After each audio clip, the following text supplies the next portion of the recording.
Untuk memenuhi kebutuhan masyarakat akan minyak goreng yang saat ini masih mengalami kelangkaan serta harga jual yang melambung tinggi, pemerintah daerah Kabupaten Purwakarta melalui Dinas Koperasi UKM Perdagangan dan Perindustrian melakukan kerjasama dengan pihak Provinsi Jawa Barat untuk mengadakan operasi pasar murah minyak goreng bagi masyarakat. Dalam operasi pasar murah minyak goreng ini, sebanyak 6.000 liter minyak goreng dibagi ke 3 wilayah di Purwakarta. Minyak goreng saat ini menjadi salah satu komoditas pangan yang mengalami kelangkaan. Dan kelangkaan ini tentu membuat harga minyak goreng melambung tinggi di pasaran. Lantas apa yang sebenarnya terjadi dan bagaimana upaya pemerintah, khususnya pemerintah daerah, untuk menangani fenomena tersebut? Bersama saya hari ini sudah hadir Kepala Dinas Koperasi, UKM, Perindustrian, dan juga Perdagangan Kabupaten Purwakarta, yaitu Ibu Karliati Juanda. Assalamualaikum Ibu. Waalaikumsalam Bapak. Sampurasun. Sampurasun. Oke. Ibu hari ini gimana kabarnya Bu? Alhamdulillah. Hari ini saya secara pribadi sehat, walaupun kesibukan Tetap luar biasa. Banyak sekali ya dari masalah yang tadi disampaikan Bapak. Oke. Tentang minyak, dan bukan hanya minyak, dampak minyak itu banyak juga. Oke. Kebetulan dinas kami itu benar-benar dinas yang pelayanan langsung kepada masyarakat. Wah, ini sangat menarik sekali ya. Dan hari ini tentu sudah masak dong Bu ya? Enggak Pak. Oh enggak? Mama tapi tidak masak. Enggak masak. Ini berbicara mengenai kelangkaan minyak ya, melihat fenomena yang saat ini terjadi tentang kelangkaan minyak goreng, yang walaupun hal tersebut sebenarnya pada pemerintah pusat ya untuk kebijakannya. Tapi ini dari DKUPP Kabupaten Purwakarta sendiri, bagaimana sebenarnya yang terjadi saat ini? Ya, awalnya kami punya semacam sistem pasar retail yang wajib melakukan pelaporan rutin mingguan kepada dinas kami, dalam hal ini bidang perdagangan. Tren mulai dari akhir tahun 2021 itu sudah mulai terlihat Pak. Harga minyak naik dan terlihat sekali di akhir tahun. Sudah harga tidak terkendali. 1 liter yang biasanya hanya 10-12 menjadi 20. Nah, itu sudah mulai panik nih masyarakat, mulai terjadi semacam kebingungan, bertanya kepada kami, dan kami juga pasti mengikuti karena kami mempunyai alat monitoring yang wajib kami lakukan dan dilaporkan kepada pemerintah pusat, dalam hal ini Kementerian Perdagangan. Kemudian kita sering melakukan fitcom dengan dinas provinsi maupun langsung dengan Kementerian Perdagangan, dalam ini Perdagangan Dalam Negeri. Akhirnya muncullah peraturan pemerintah nomor 6 2022 yang menyatakan bahwa minyak goreng ditetapkan melalui HET. HET-nya ada 3, minyak goreng premium yang sekarang semua orang tahu 14.000, kemudian yang sederhana 13.500 dan minyak curah 10.500. Tapi kenyataan di lapangan retail bisa menyampaikan harga 14, barang tidak ada. Kami datang, kami cek, jawaban mereka tidak ada barang Bu. Kemudian kami lakukan koordinasi dan kebetulan pada akhir Februari Dirjen Perdagangan Dalam Negeri langsung melakukan monitoring sidak ke distributor yang ada di Purwakarta. Memang betul barang itu memang nggak boleh ditumpuk juga Pak. Mekanismenya benar. Kementerian Perdagangan menyampaikan Jawa Barat pada umumnya, ya berarti kita Purwakarta ada, harusnya surplus kebutuhan 11.000 yang sudah dikirim, yang sudah beredar minyak itu 20.000, berarti kan ada kesesiaan. Tapi kenyataan di lapangan begitu Pak. Ternyata seperti itu ya. Yeah. Lalu upaya yang dilakukan oleh DKUPP Kabupaten Purwakarta nih terkait hal tersebut? Ya, kami dapat penugasan dari Kementerian Perdagangan, dalam hal ini Perdagangan Dalam Negeri, melakukan semacam OPM khusus untuk minyak goreng. Berbedanya subsidi ini bukan untuk masyarakat miskin. Selama ini orang kalau subsidi masyarakat miskin, khusus minyak goreng tidak ada bahasa masyarakat pada umumnya. Dan kami diberikan semacam penugasan melakukan ya membanjiri minyak, tapi ada prosesnya Pak. Oh, ada prosesnya. Ada permintaan dan kita lihat betul. Contohnya kami sudah yang awal-awal kebetulan Bupati Ambu hadir langsung OPM di 3 kecamatan, Kota, Pasawahan, dan Pleret. Sampai hari ini pun kita sudah melakukan OPM mungkin lebih dari 8 kali Pak. Melalui proses ada permohonan, kita melakukan permintaan kepada pemerintah pusat, dalam ini diwakili oleh produsen yang ditunjuk oleh pemerintah pusat, dalam ini kementerian. Itu yang kami lakukan Pak. Dan permintaan yang paling banyak di Purwakarta di daerah mana? Pasti kota Pak, Pasti. Kecamatan Purwakarta, karena penduduknya juga yang terbesar. Tadi sejauh ini sudah ada berapa? 8 daerah? 8 ada kelurahan, ada kebetulan pelaku UMKM ada di dinas kami, mereka bagian yang harus kita jaga ketersediaan minyaknya karena mereka pedagang, dan itu dibolehkan. Itu ada ini nggak Bu, kayak proses untuk mendapatkan minyak goreng itu seperti apa dari masyarakatnya? Seperti ada syarat contohnya gitu? Kelurahan Agrikaler, dia meminta kepada Bu, masyarakat kami ingin ada minyak 14.000, bahasa mereka minyak 14.000. Akhirnya siap Pak Lurah, silakan bersurat dengan ada fakta integritas untuk konsumsi sendiri, jadi bukan diperjualbelikan dengan harga 14.000. Order minyak datang biasanya 2-3 hari sudah datang Pak dari distributornya. Kami yang membagi ke kelurahan Pak langsung kepada masyarakat. Oke. Seperti yang kemarin ya? Ya, di Kelurahan Agrikaler, Negeri Tengah, sama Kecamatan Sukatani kami sudah. Kemudian yang sebelumnya ada beberapa, saya lupa secara umum. Lalu untuk masyarakat sendiri mendapatkan minyak goreng itu, saya dengar kemarin itu harus fotokopi KK itu?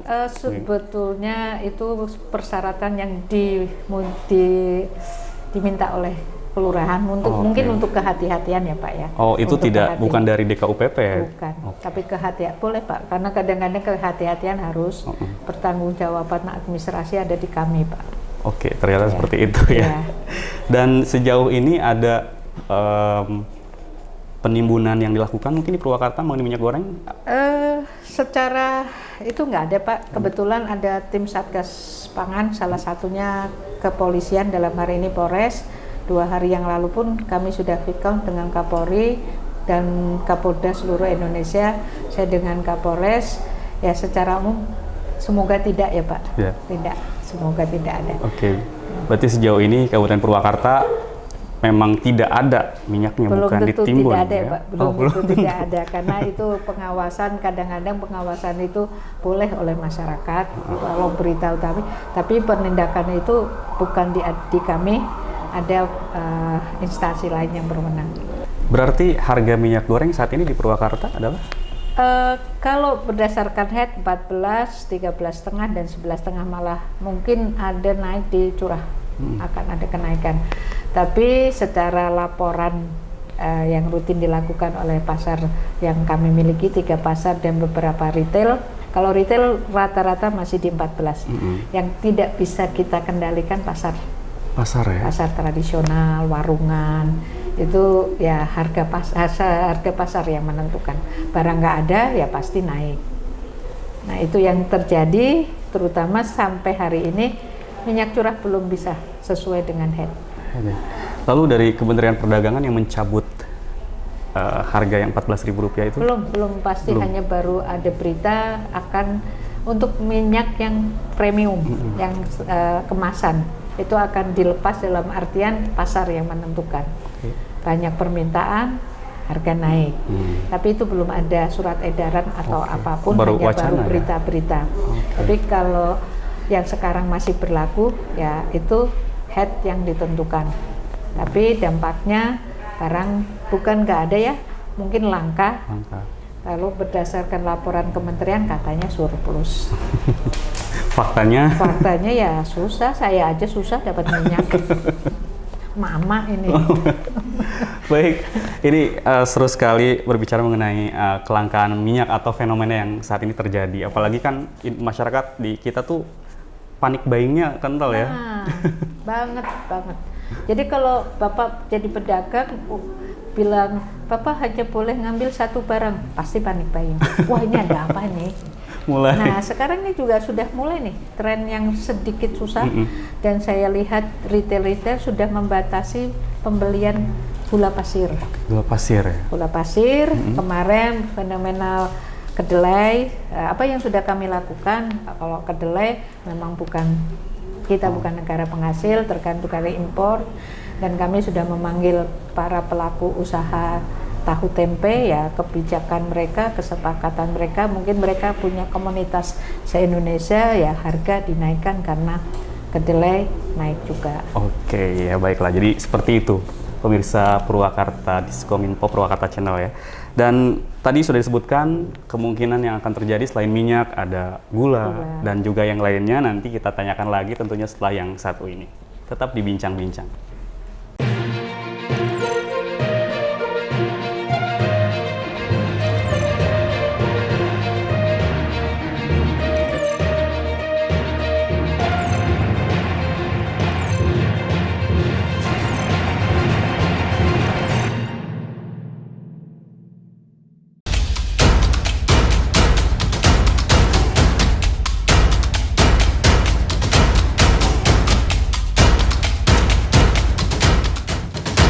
Masih dibincang-bincang bersama DKUPP Kabupaten Purwakarta, dan juga saya masih bersama Kepala Dinas DKUPP, Bu Karyati.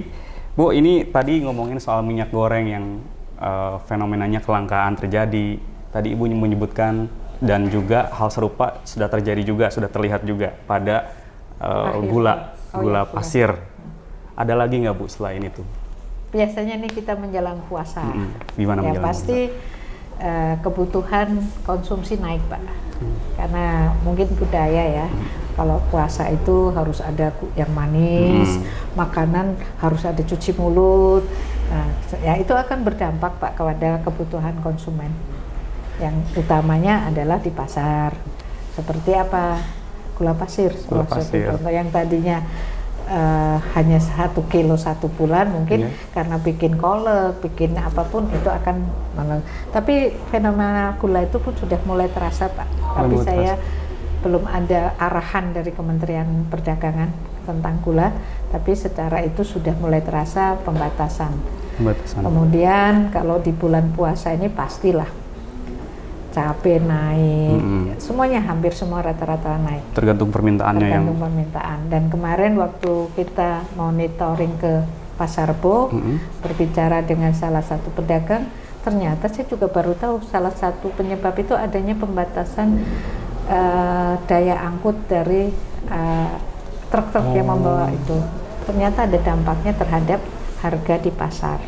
Karena yang diangkut biasanya melebihi tonase, karena ada peraturan pembatasan sesuai tonase, mereka persis sesuai dengan tonase. Dampaknya apa? Ya pasti biaya angkutan bertambah. Nah, ini untuk bulan puasa seperti yang biasa ya, lebih banyak kepada makanan pokok harian yang akan naik. Dan untuk diketahui, beras selama saya jadi kepala dinas di sini stabil, Pak. Stabil. Bagus. Dari tahun berapa, Bu? Saya 2019 sudah di sini, itu nggak ada kenaikan yang melonjak seperti minyak goreng, seperti kemarin kedelai, dan gula pasir belum terlalu tinggi, tapi sudah di atas head-nya juga, dikit di atas head. Dan upaya DKUPP untuk mengantisipasi? Ya seperti biasa, kalau ada kebakaran, pemadam kebakaran datang. OPM itu bukan sesuatu yang bagus, tapi harus dilakukan. Pengawasan rutin, Pak. Itu adalah bagian dari tugas kami. Kami harus melakukan pengawasan. Kalau pengawasan perdagangan ada di bidang perdagangan, pengawasan industri ada di bidang industri, dan ada salah satu UPTD kami metrologi, itu pengawasan untuk ketepatan ukuran. Ketepatan berat itu sudah ada di Purwakarta juga. Oke. Nah, berbicara mengenai metrologi sendiri, ini yang diukur itu apa saja sebenarnya Bu? Semua alat ukur yang berhubungan dengan perdagangan. Perdagangan. Semua dari yang tradisional timbangan apa sih orang nyebutnya? Bebek ya? Iya, bebek timbangan sampai itu. Yang ada di jembatan timbang di industri-industri itu menjadi tugas kami. Setiap hari itu nggak pernah berhenti Pak pelayanannya. Bapak bayangkan se-Kabupaten Purwakarta berapa alat ukur, potensinya yang kita dapatkan dari pelimpahan kewenangan dari pusat 44.000 alat ukur dengan 6 penera. Bapak bayangkan ya, pasti penera kami harus bergerak tiap hari, tapi itu harus ada inovasi yang kita keluarkan, nggak mungkin lah terselesaikan. Alat sekarang dibantu nih dengan teknologi yang enak sekali, ada online, ada nggak usah tatap muka, kita bisa menyampaikan. Teknologi membantu kami. Oke, dan ini sebagai salah satu upaya perlindungan konsumen itu kan ada di DKUPP ya. Siap. Tadi berkaitan juga dengan metrologi, itu kan ada program CATI. Saya dengar itu ada program CATI. Itu apa sih Bu? Sorry, bisa dijelasin? Cek ukuran akurasi timbangan. Jadi itu adalah menjadi tugas dari meteorologi. Rakyat harus mengecek kebenaran dari alat ukur timbang perdagangan ya Pak ya. Jadi yang disebut perdagangan itu semua yang ada transaksi dagang. Tapi kalau alat itu tidak untuk dagang, tidak perlu ditera. Dicek, dilihat, diukur, kemudian menjadi halal kalau bahasa Islamnya kita ya. Jadi benar alat itu.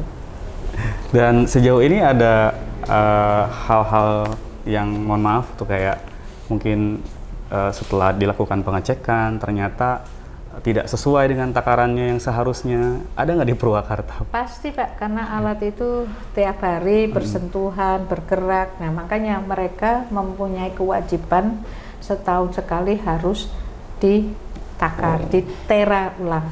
Makanya ada bahasa tera dan tera ulang. Kemudian kalau ada kerusakan alat timbang pun ya harus ditera ulang. Di DKUPP? DKUPP, dan itu pelimpahan kewenangan dari pusat diberikan di 2018. Kami membentuk UML UPTD-nya itu baru ditetapkan 2020 di bulan Februari. Oke, berarti secara tidak langsung kalaupun ada takaran yang tidak sesuai itu sebenarnya bukan berarti memang ada oknum ya, tapi bisa jadi memang dari karena alatnya, alat takarnya ya. Atau alatnya rusak. Makanya ada kewajiban rutin melakukan tera dan tera ulang. Nah, seperti itu ternyata pemirsa ya. Kita kan kadang-kadang langsung suuzon gitu kan ketika tidak sesuai takaran, wah ini oknum nih. Pasti ada lah. Pasti ada. Pasti ada. Tapi ternyata salah satu yang membuat takaran tidak sesuai itu adalah alatnya juga. Iya, siap Pak. Oke, ini seru sekali ya berbicara dengan DKUPP. Ini masih banyak sekali saya ingin tahu tentang DKUPP Kabupaten Purwakarta. Tentunya akan kita bahas setelah yang satu ini. Tetap di Bincang-Bincang.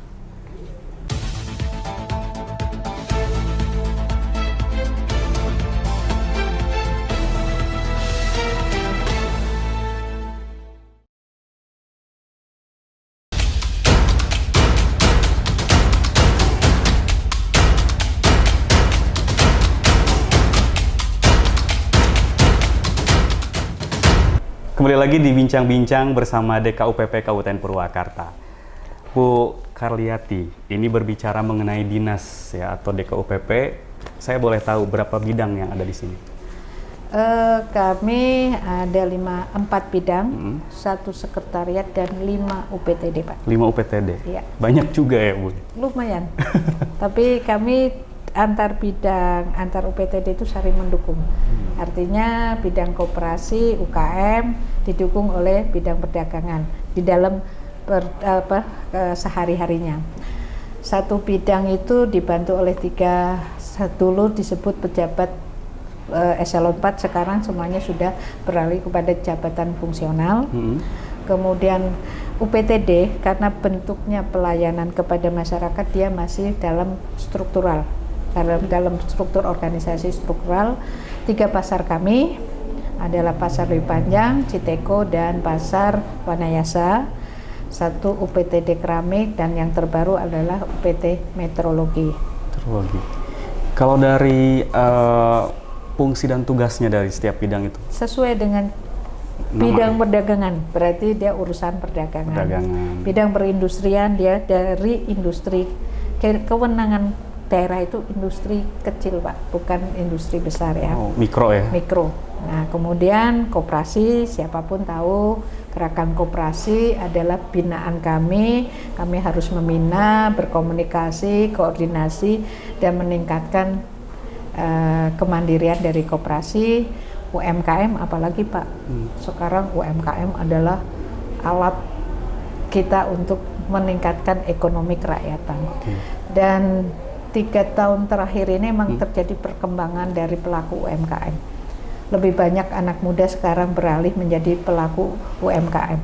Sudah gede Pak, 2 miliar pun sekarang masih masuk di dalam UMKM, 5 miliar. Dan itu dimudahkan dengan adanya komunitas, dengan adanya alat penjualan melalui online. Nah itu tugas kami harus mengikuti zaman juga Pak. Mungkin zamannya saya kolonial, tapi Bapak masih muda pasti generasi Z ini akan digital, tahu. ya. Ya, itu harus diikuti. Jadi pemerintahan itu juga harus mengikuti kondisi yang terjadi, perubahan yang terjadi. Dan ini saat ini mengenai perkembangan UMKM, ada berapa Bu di Purwakarta? Kami ada tadi 36.000 pelaku UMKM yang tercatat ya Pak. Yang tercatat. Kalau tercatat tuh berarti dia memiliki NIB, nomor induk berusaha. Dan itu melalui aplikasi OSS. Dimudahkan siapapun pelaku usaha kecil bisa melalui HP. Tidak usah harus hadir ke pelayanan satu pintu cuman Madukara, bisa melalui HP. Begitu dia ber-NIB, dia melakukan usaha, bisa menjadi bagian dari pelaku UMKM. Di kami membentuk komunitas untuk memudahkan komunikasi, pasar, dan pembagian ilmu, bagi-bagi ilmu. Pelatihan ya? Pasti ada Pak. Kadang-kadang mandiri, tapi kami juga melakukan pelatihan, pendampingan kepada mereka. Dan ini mengenai pemulihan ekonomi, ya. Ada nggak yang dilakukan oleh DKUPP Kabupaten Purwakarta sesuai dengan bidangnya masing-masing untuk pemulihan ekonomi? Seperti kemarin dampak dari pandemi, banyak pengangguran ya, terselubung sih sebetulnya. Dibilang nganggur juga enggak, masih ada kesibukan. Nah kami melakukan pelatihan-pelatihan, membentuk anak muda menjadi pelaku industri kecil, IKM-nya kita tingkatkan. Bupati kami peduli sekali Pak, beliau langsung hadir, beliau yang membuka, memberi pengarahan. Kami senang Pak. Pelatihan apa saja Bu yang sudah dilakukan? Sudah banyak ya Pak ya. Yang terakhir itu menjahit, kemudian bakery, bengkel. Saya sedikit lupa, banyak Pak. Banyak ya, sudah dilakukan oleh DKUPP untuk mendorong dan mendukung pemulihan ekonomi. Dan ini untuk program sendiri, tadi kan ada salah satunya CATI. Ada lagi nggak Bu program yang? CATI itu bagian dari pelayanan. Tugas dinas itu lebih kepada pelayanan ya Pak ya. Nah sesuai dengan urusan dan kewajiban ya pasti kami nomor 1 itu menjadi prioritas dari kami, seperti perdagangan adalah menjaga stabilitas harga, menjamin kepada masyarakat bahwa barang yang beredar itu benar. Kemudian masa pandemi ini kebetulan di bidang perindustrian ada yang namanya sistem informasi industri, SIINAS. Itu bagian dari cara mengendalikan dari pandemi juga. Ada kewajiban para pelaku industri membuat semacam aplikasi, mendaftar di aplikasi IOMKI. Itu ada kewajiban 2 minggu sekali para industri itu, perusahaan-perusahaan tersebut melaporkan kondisi COVID ya, COVID di itu banyak ada yang terpapar, seperti apa, sudah sehat, itu menjadi kewajibannya. Kalau berbicara mengenai prestasi, apa sih yang sudah diraih dari DKUPP Kabupaten Purwakarta? Ya, selama 3 tahun saya menjabat, kami sudah Nata Mukti ada 3 tahun berturut-turut. Ada 1 tahun kita mendapatkan 2 penghargaan. Koperasi pun Ambu sudah mendapatkan penghargaan tokoh koperasi. Kemudian kami sudah menjadi kabupaten tertib ukur, dan itu setiap tahun selalu kami dapatkan. Artinya emang itu tahunan yang harus kami pertahankan, dan itu bukan jadi prestasi dalam arti kita mencari penghargaan, itu menjadi bagian dari tugas kami. Kalau tertib ukur Purwakarta menjadi daerah tertib ukur, artinya meteorologi kami bekerja, pengawasan perdagangan kami bekerja, semuanya leader yang ada di sini, bidang yang ada di sini bekerja dengan baik. UMKM bekerja dengan dibuktikannya Nata Mukti, penghargaan kepedulian kita kepada UMKM, koperasi. Pak Ambu, Bupati kita sudah mendapatkan penghargaan tokoh koperasi. Insya Allah tahun-tahun ini juga kita sudah menjadi salah satu nominasi yang akan mendapat penghargaan koperasi juga dari Presiden. Kemarin kami dari Menteri. Dan yang Nata Mukti tiap tahun kita tidak tahu kapan kita dinilai, siapa yang menilai, kami tidak tahu. Nanti di akhir tahun pasti akan disampaikan prestasi yang kita dapat. Demikian juga dengan Kabupaten Tertib Ukur, itu adalah pengukuran rutin, Pak, bukan suatu lomba ya. Jadi zaman sekarang berbeda. Prestasi itu bukan lomba, tapi kinerja kita yang diluat oleh masyarakat luar, oleh elemen-elemen lain atau apapun itu. Dan kita nggak tahu siapa yang menilai, kapan dinilai, kami tidak tahu. Tapi dapat penghargaan Hampir tiap tahun kami ada. Luar biasa sekali ya, di DKUPP Kabupaten Purwakarta, keren banget ya.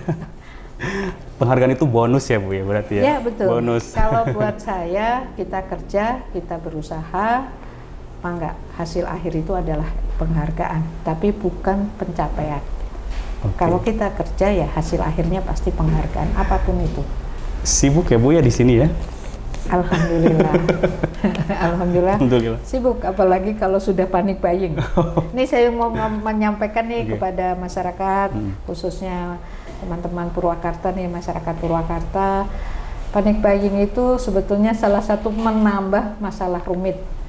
Kalau memang kita butuh minyak goreng, menurut data statistik 1 orang 1 jiwa itu 0,7 liter. Ya harusnya ya ukur aja, satu rumah ada 5 orang kali 0,7 itu adalah kebutuhan minyak kami.